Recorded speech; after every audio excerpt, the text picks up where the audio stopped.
Gangguan kebutuhan aktivitas akibat patologis muskuloskeletal, persyarafan, dan indera.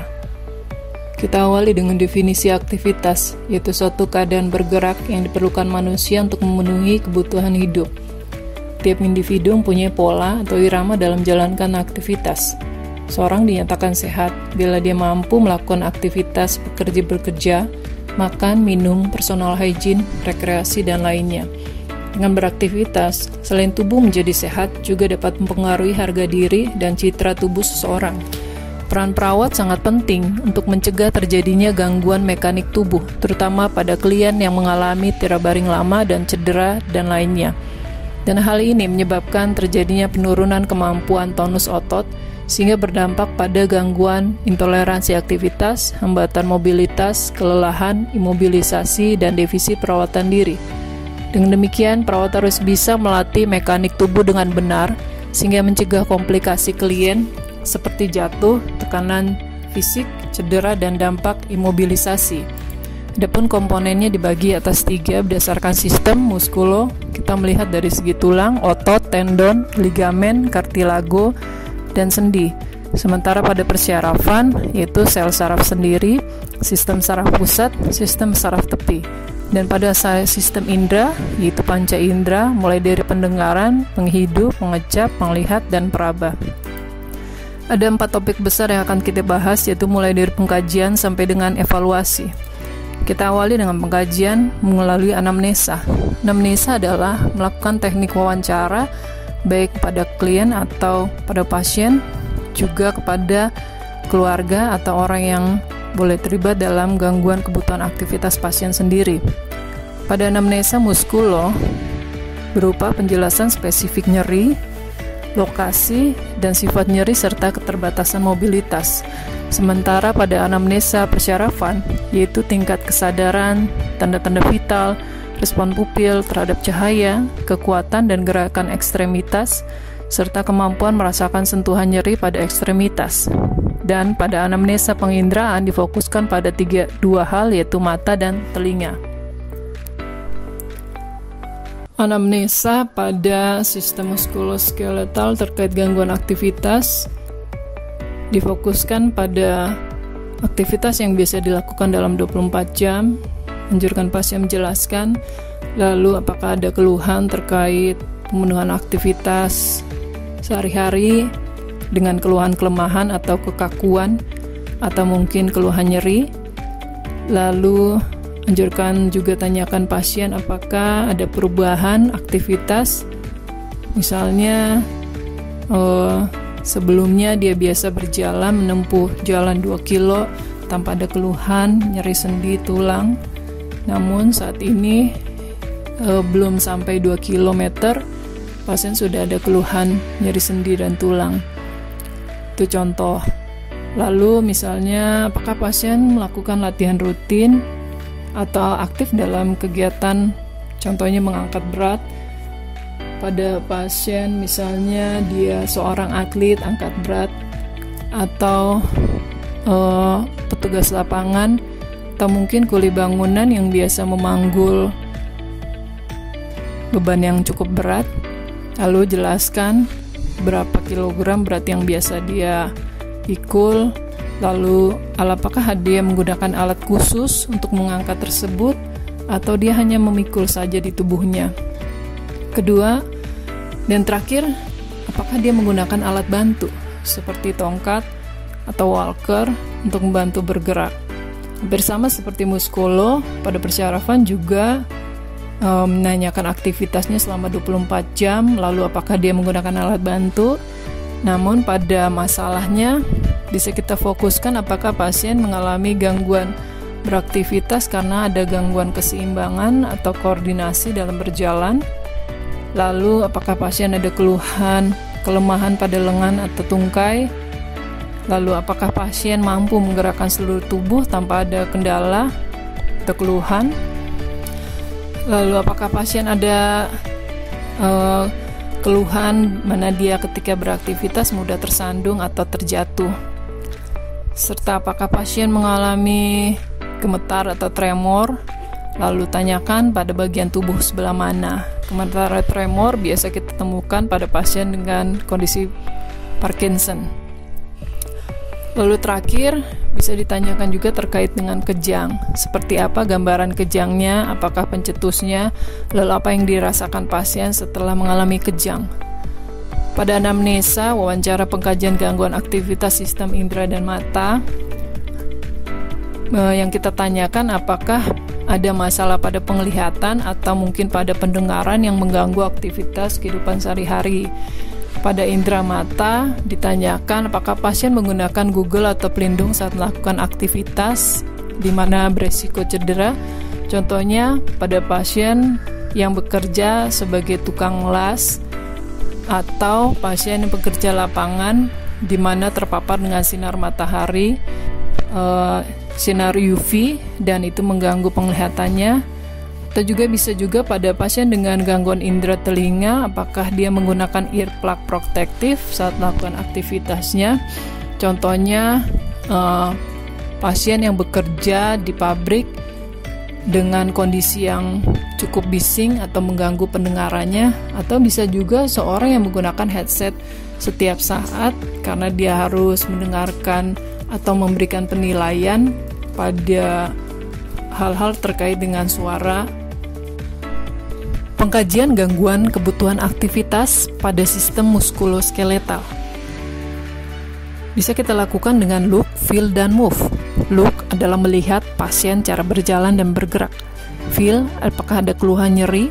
Move, apakah ada keterbatasan dalam pergerakan karena ada kekakuan otot dan sendi.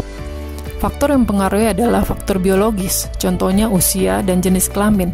Sementara untuk peregangan otot bisa karena kondisi melakukan aktivitas berulang yang mempengaruhi cedera pada otot atau pada muskuloskeletal. Kita bisa temukan pada atlet angkat berat, di mana setiap hari dia harus mengangkat beban yang berat, dan itu juga mempengaruhi peregangan aktivitas atau peregangan ototnya. Atau bisa kita temukan juga pada supir kontainer atau supir travel, di mana dia harus mengemudi berjam-jam dengan posisi duduk yang tidak ergonomis, juga akan mempengaruhi gangguan kebutuhan aktivitasnya. Selain itu, bisa juga karena faktor sekunder akibat merokok atau penggunaan obat yang memberi efek samping terapi steroid yang biasa kita temukan pada pasien dengan gangguan kekebalan tubuh. Evaluasi gangguan kebutuhan aktivitas pada sistem muskuloskeletal bisa kita lakukan dengan melakukan pengukuran skala kekuatan otot, yaitu 0 sampai 5, di mana 0 tidak ada pergerakan, 1 hampir tidak bergerak, hanya ada kontraksi sedikit, nilai 2 tidak dapat mengangkat berat tungkainya sendiri tetapi bergerak dengan baik tanpa pemberat apapun. Ketiga, mampu mengangkat beratnya sendiri tetapi tidak berlebihan. Keempat, mengangkat dan bertahan terhadap sedikit resistensi. Dan yang paling baik adalah nilai kelima, mengangkat dan bertahan terhadap resistensi yang kuat. Resistensi yaitu tahanan, di mana ia mampu melawan gravitasi dan mampu mengangkat beban dengan kekuatan yang penuh. Pemeriksaan fisik muskuloskeletal bisa ditandai dari edem, keluhan nyeri, kekakuan sendi, spastik, dan kelemahan sendi. Selanjutnya, gangguan kebutuhan aktivitas pada pengkajian persyarafan yang dipengaruhi oleh arteri dan tingkat kerusakan atau luasnya cedera.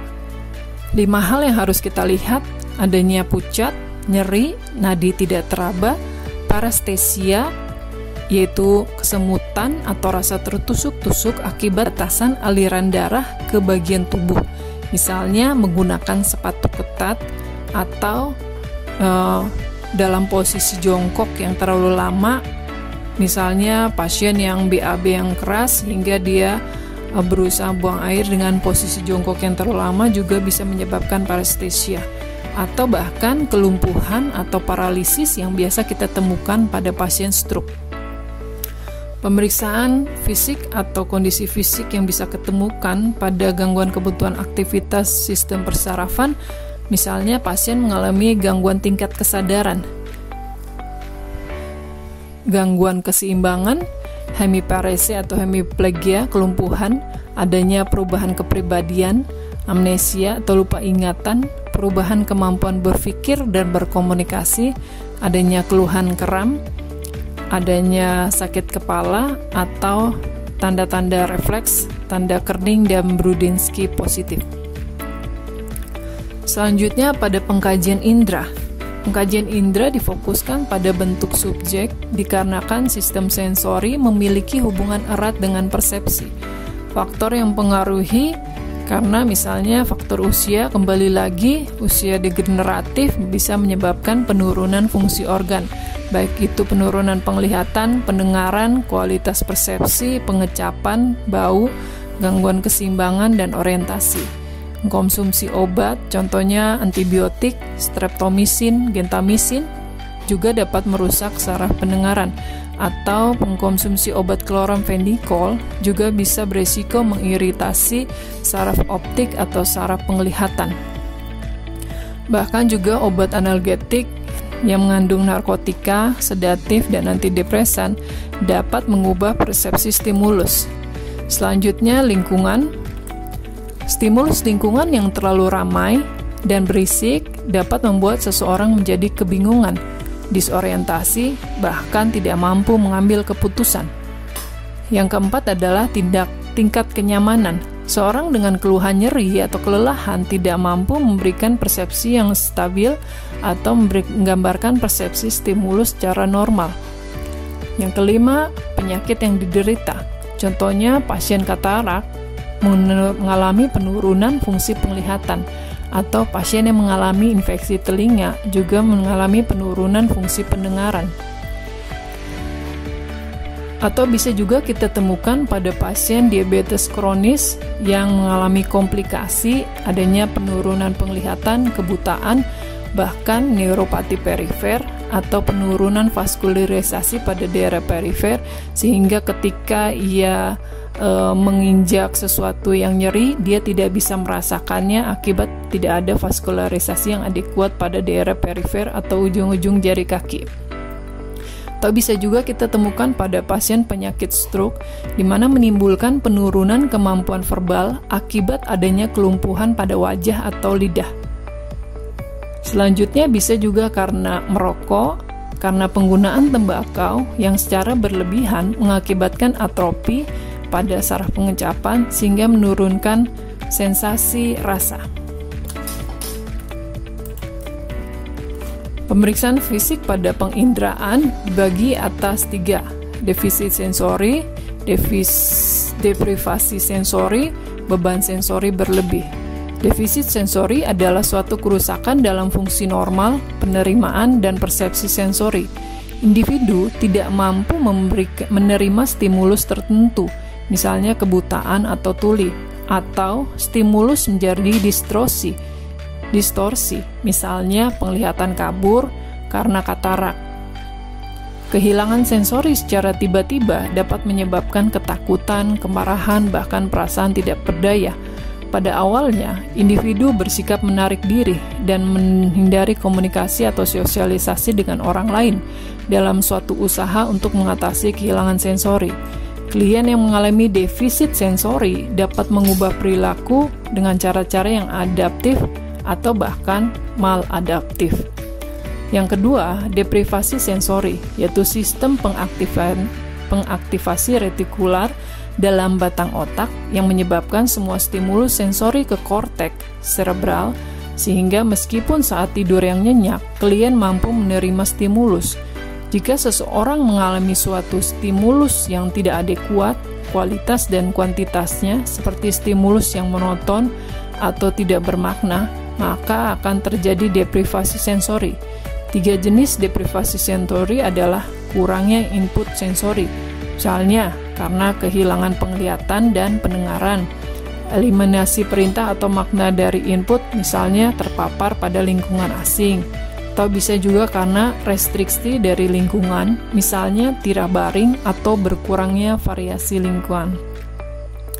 Atau bisa juga kombinasi keduanya, baik itu defisit sensori maupun deprivasi sensori. Sehingga dapat diambil kesimpulan bahwa defisit sensori adalah kerusakan tunggal, bisa hanya tunanetra, tunarungu, atau bisa juga hanya neuropati. Sementara deprivasi sensori adalah akibat gambaran dari lingkungan luar. Pemeriksaan penunjang bisa sifatnya radiologis, bisa juga untuk pengambilan sampel. Untuk pemeriksaan penunjang gangguan kebutuhan aktivitas pada sistem muskulo, kita bisa memeriksa fotoronsen. Untuk fotoronsen, kita bisa mengkaji adanya fraktur atau patah tulang. Untuk angiografi, kita melihat keadekuatan pembuluh darah pada ekstremitas. EMG, elektromiogram, untuk melihat aliran listrik pada otot. Untuk pemeriksaan darah vena, kita bisa mengambil sampel untuk memeriksa hemoglobin, di mana hemoglobin fungsinya untuk menjaga keutuhan tulang, dan vascular Doppler. Untuk vascular Doppler biasa dilakukan pada daerah perifer seperti ujung-ujung jari kaki yang biasa dirujuk pada pasien dengan deep vein thrombosis yang mengalami penyumbatan pada daerah perifer. Sementara pemeriksaan penunjang untuk sistem neuro dengan gangguan kebutuhan aktivitas, pertama bisa melakukan analisa gas darah untuk melihat asidosis atau alkalosis, pemeriksaan CT scan untuk melihat gambaran otak apakah mengalami hematoma, kontusio, fraktur, dan atau juga bisa terjadi edem cerebri. Sementara lumbalo fungsi biasa dilakukan untuk pasien-pasien yang mengalami infeksi baik encephalitis maupun meningitis, yaitu mengambil cairan pada cairan cerebrospinal. Untuk transkranial Doppler, yaitu melihat keadekuatan vaskularisasi pada pembuluh darah kepala. Dan untuk elektrolit darah, kita melihat adanya hipernatremi yang mengganggu aktivitas fisik pasien. Untuk pemeriksaan penunjang pada indera terkait gangguan kebutuhan aktivitas, yang biasa kita lihat adalah visus, yaitu melihat ketajaman mata, refleks pupil untuk melihat cahaya yang bisa masuk. Bila cahaya yang disinari pada mata dalam jumlah yang cukup besar, maka pupil akan mengecil, dan bila tidak ada cahaya, pupil akan membesar. Untuk fundoskopi atau oftalmoskopi untuk memeriksa retina atau cakram otak, di mana tempat berkumpul saraf yang membawa informasi ke otak dan pembuluh darah. Untuk pemeriksaan telinga, kita bisa melakukan otoskopi untuk melihat struktur, baik itu saluran sampai ke gendang telinga. Sementara untuk pemeriksaan hidung bisa dilakukan rhinoskopi atau posterior maupun anterior.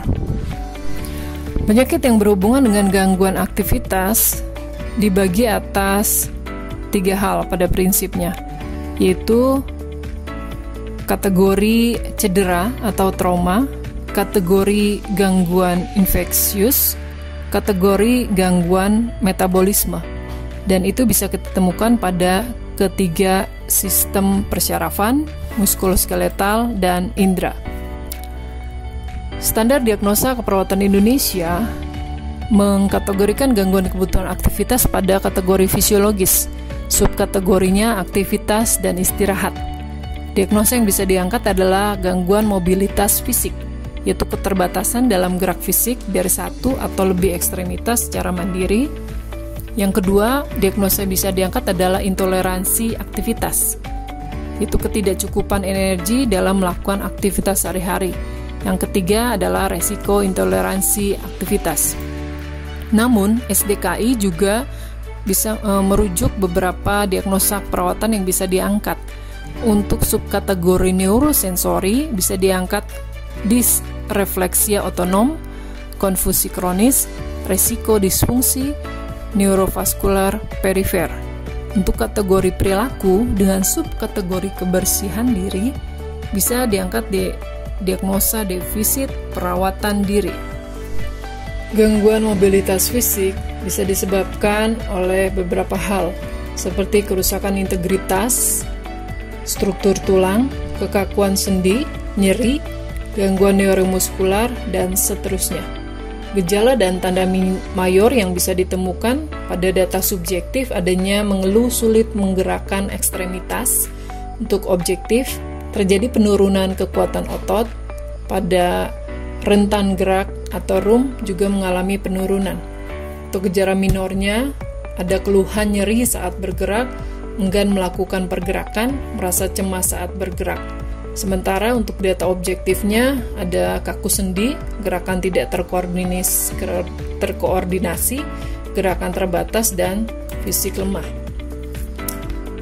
Untuk intoleransi aktivitas, penyebabnya bisa karena penurunan suplai oksigen, atau pasien dengan tira baring lama, pasien dengan imobilitas, mungkin karena terpasang traksi atau terpasang gips, bisa juga karena gaya hidup yang monoton, bisa juga karena kelemahan.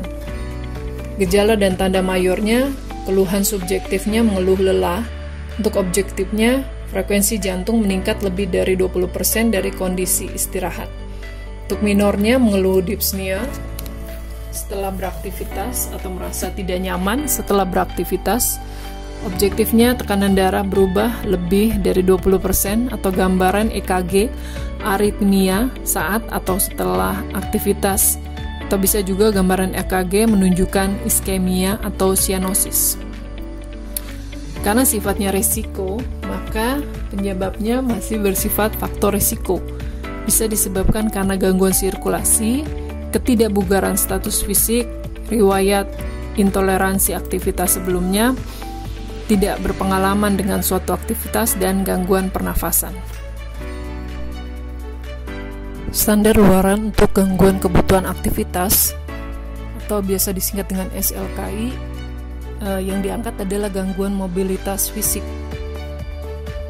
SLKI gangguan mobilitas fisik prioritasnya adalah mobilitas fisik, yaitu kemampuan dalam gerakan fisik dari satu atau lebih ekstremitas secara mandiri. Selanjutnya diikuti adalah koordinasi pergerakan, kemampuan untuk bergerak, kemampuan untuk bekerja sama dengan gerakan tubuh yang sesuai dan terarah. Yang diharapkan adanya peningkatan. Status neurologis, itu kemampuan sistem saraf perifer dan pusat untuk menerima, mengelola, dan merespon sistem internal dan eksternal dengan ekspektasi membaik. Keseimbangan, yaitu kemampuan mempertahankan equilibrium tubuh dengan ekspektasi meningkat. Lalu berat badan dengan akumulasi bobot tubuh sesuai dengan usia dan jenis kelamin dengan ekspektasi membaik. SLKI untuk intoleransi aktivitas dan resiko intoleransi aktivitas, yang prioritas adalah toleransi aktivitas, yaitu respon fisiologis terhadap aktivitas yang membutuhkan tenaga dengan ekspektasi meningkat. Lalu diikuti oleh ambulasi, yaitu aktivitas berjalan dari satu tempat ke tempat lain secara mandiri, baik dengan atau tanpa bantuan alat, dengan ekspektasi meningkat. Lalu ada curah jantung, yaitu keadekuatan jantung memompa darah untuk memenuhi kebutuhan metabolisme tubuh, ekspektasinya meningkat. Selanjutnya ada konservasi energi, yaitu kemampuan menggunakan energi secara efektif dan efisien, dengan ekspektasi meningkat. Terakhir adalah tingkat keletihan, yaitu kapasitas kerja fisik dan mental yang tidak pulih dengan istirahat, dengan ekspektasi membaik. Standar intervensi keperawatan Indonesia untuk gangguan mobilitas fisik yang prioritas adalah dukungan ambulasi dan dukungan mobilisasi. Diikuti intervensi pendukung lainnya seperti edukasi teknik ambulasi maupun teknik latihan penguatan otot dan lain-lain. Untuk standar intervensi keperawatan Indonesia pada intoleransi aktivitas maupun resiko intoleransi aktivitas, intervensi utama adalah manajemen energi, terapi aktivitas.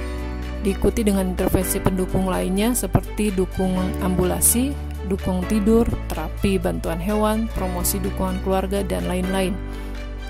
Demikian untuk materi gangguan kebutuhan aktivitas. Daftar pusaka yang dipaparkan adalah daftar pustaka sebagai landasan teori untuk materi ini. Terima kasih, Tuhan memberkati.